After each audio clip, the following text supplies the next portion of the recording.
বীৰ ধনঞ্জয়ী কি কাৰণে হল দ্ৰৌপদী পাণ্ডৱৰ ঘৈণী পঞ্চস্বামী থাকিও দ্ৰৌপদীৰ কিয় মনত শান্তি নাই প্ৰথমতে জানিব লাগিব দ্ৰৌপদী কোন আছিল আৰু তেওঁ পাঁচটা স্বামী কিয় পাবলগীয়া হৈছিল দ্ৰৌপদী ও পূৰ্ব জন্ম আসিলা ও কেতে কি সুন্দৰী দ্ৰৌপদীৰ পূৰ্ব জন্মত কেতে কি নামে এজনী সুন্দৰী আৰু সেই কেতে কি ইমানেই ধুনীয়া আছিল যে সৰ্বৰ ৰম্ভাবিলাকৰ উলুকে পাই উপতাত্মা পোৱা আছিল আৰু কেতে কি কোন আছিল একাশী ৰজাৰ আছিলা মৰমৰ জীয়াৰী একাশী ৰজাৰ মৰমৰ জীয়াৰী দুহিতা কন্যা আছিল অতি ৰূপৱতী আছিল তাই নাৰপুৰী শুনাব আমি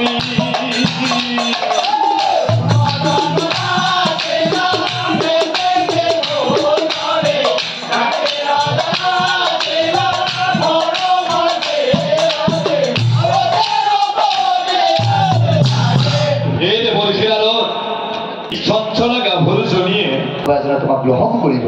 আৰু এনেকৈ তুমি পাণ্ডৱৰ পত্নী হৈ পৰিব এটা চাও বৈশ্যভেদ কৰিলে অৰ্জুনে উল্লাসেৰে লৈ আহিল আধাৰ পাছত যেতিয়া পাণ্ডৱে আহি কুন্তি ক'লে আই এটা বস্তু আনিছো কুন্তি ভাবিলে খোৱা বস্তু আনিছে ক'লে যি বস্তু আনিছো আটাইকেইটাই ভগাই যোগাই ল এই পৰম বাক্যটোৰ মাতৃৰ বাক্যৰ বাবে দ্ৰৌপদী পঞ্চ পাণ্ডৱৰ পত্নী হৈ পৰিল এতিয়া হে দেৱৰখিনাৰ এইখিনি ঠিকেই আছে তুমি বুজি পাইছা কিন্তু তুমি বাৰে বাৰে জানিব খুজিব ইচ্ছা কৰিছা যে এজন স্বামী থাকোঁতে বানপানীৰ বাকী নাই পঞ্চ স্বামী থাকিও দ্ৰৌপদীৰ মনত কিয় শান্তি নাছিল খুৰা দ্ৰৌপদীৰ যেতিয়া স্বয়ংবৰ পাতিছিল ও স্বয়ংবৰ দেখিছিলা মহাবীৰ কৰ্ণ কিউৰা মহাবীৰ কৰ্ণ দ্ৰৌপদীৰ স্বয়ংবৰে মহাবীৰ কৰ্ণও কৈছিল ও কৰ্ণ ৰূপে দ্ৰৌপদীক কৰিছিল মোহিত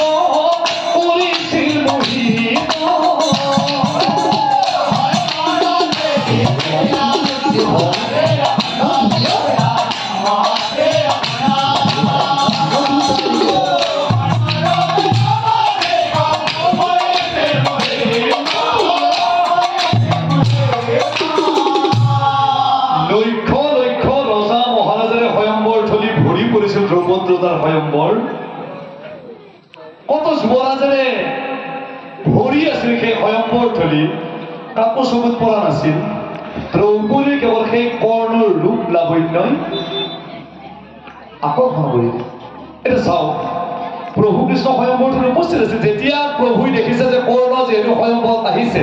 লগে লগে তেওঁ গম পাই গ'ল কৰ্ণ আহিছে 10টা অৰ্জুন আহিল আৰু কাম নাই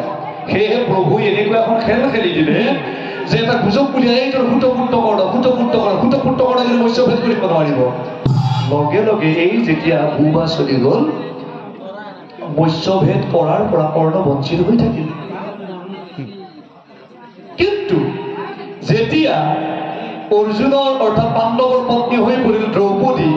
খাওঁতে শুওঁতে উঠোঁতে বহুতে কিন্তু দ্ৰৌপদীয়ে সেই কৰ্ণৰ প্ৰতিচ্ছবিখনত খুব আমনি কৰি থাকিল